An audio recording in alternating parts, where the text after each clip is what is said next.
Assalamualaikum warahmatullahi wabarakatuh. Selamat pagi, salam sejahtera untuk kita semua. Sebelum memulai pembelajaran hari ini, Bunda akan memberikan pantun ya. Ke Bengkulu membeli duku, jangan lupa mampir ke Ratu Samban. Budaya itu adalah leluhurmu, jagalah dan lestarikan. Hari ini kita akan belajar bersama tentang keragaman budaya bangsa di wilayah Indonesia. Tahu tidak teman-teman? Kalau kekayaan bangsa Indonesia disebabkan karena berbagai suku bangsa yang ada dan tinggal di Indonesia. Kekayaan itu beragam bentuknya. Mau tahu seperti apa? Nah, ragam budaya tersebut ada beberapa hal. Yang pertama yaitu bahasa daerah. Setiap suku bangsa umumnya menggunakan bahasa daerah setempat untuk berkomunikasi. Ada ratusan bahasa daerah di Indonesia. Keragaman bahasa daerah yang dimiliki oleh masyarakat ini tidak akan menimbulkan masalah antar suku bangsa. Karena dalam komunikasi antar suku bangsa digunakan bahasa Indonesia yang telah mampu mempersatukan perbedaan bahasa daerah. Yang kedua adalah rumah adat. Hampir setiap suku bangsa mempunyai bentuk rumah sebagai tempat tinggalnya yang berbeda-beda satu sama lain. Hingga kini, rumah adat masih terus dipertahankan baik dari segi kegunaan, fungsi sosial, hingga fungsi budayanya. Bangunan rumah setiap suku bangsa disesuaikan dengan kondisi alam. Nama rumah adat setiap daerah pun berbeda. Berikut nama beberapa rumah adat dari berbagai daerah di Indonesia.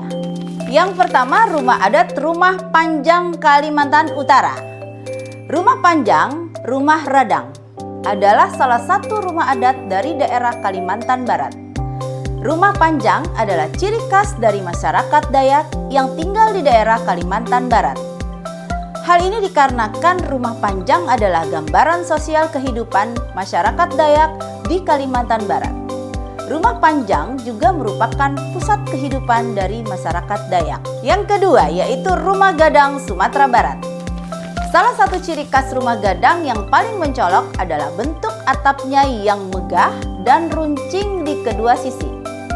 Karena bentuk atapnya, rumah gadang sering sekali disebut dengan nama lain, yaitu rumah gonjong, bagonjong, atau rumah yang atapnya bergonjong runcing. Selain itu, rumah gadang dirancang sedemikian rupa agar tahan gempa. Hal ini karena wilayah Sumatera Barat seringkali mengalami gempa bumi. Menurut Gantino Habibi, dalam rumah gadang yang tahan gempa, konstruksi rumah gadang berperan dalam kemampuan menahan gempa. Keberagaman budaya selanjutnya adalah pakaian adat. Banyaknya suku-suku dan provinsi yang ada di wilayah negara Indonesia membuat negara kita memiliki beragam pakaian adat. Pakaian adat di Indonesia memiliki ciri-ciri khusus dalam pembuatan atau dalam mengenakan pakaian adat tersebut. Beberapa nama pakaian adat dari berbagai daerah di Indonesia diantaranya ulos dari Sumatera Utara, paksian dari Bangka Belitung, dan kebaya ksatrian dari daerah istimewa Yogyakarta. Pertama, sapei dan sapak dari Kalimantan Utara.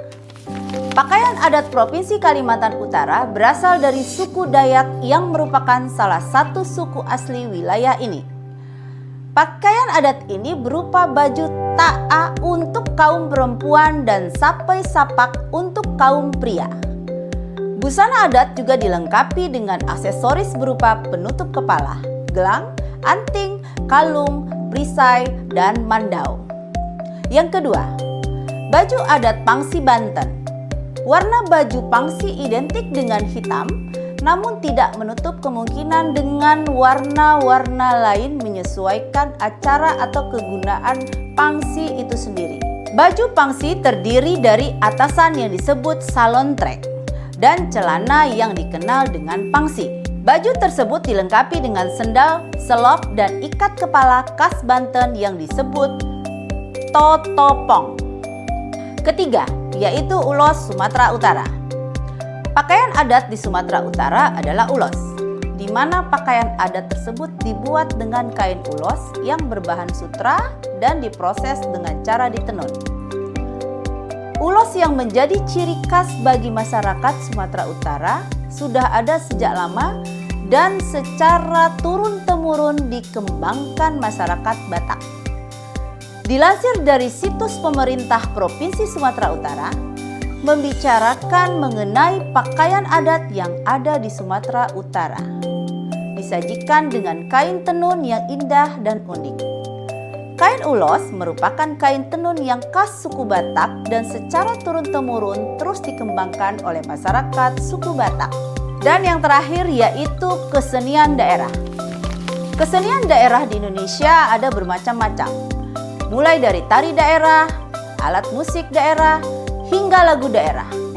Contohnya, tari piring dari Minangkabau dan tari kecak dari Bali. Contoh alat musik daerah di Indonesia antara lain angklung di Jawa Barat, kulintang di Sulawesi Utara, dan sasando di Nusa Tenggara Timur. Contoh lagu daerah di Indonesia yaitu Kicir-Kicir dari daerah khusus Ibu Kota Jakarta, Bungong Jempa dari Aceh, dan Apuse dari Papua. Demikian materi kita hari ini. Karena diawali dengan pantun, maka saya akan akhiri juga dengan pantun. Jalan-jalan ke Pantai Seluma, melihat pasangan yang sangat serasi. Selamat berbahagia anak-anakku semua. Cukup sekian dan terima kasih. Saya akhiri. Wabillahi taufiq wal hidayah. Wassalamualaikum warahmatullahi wabarakatuh.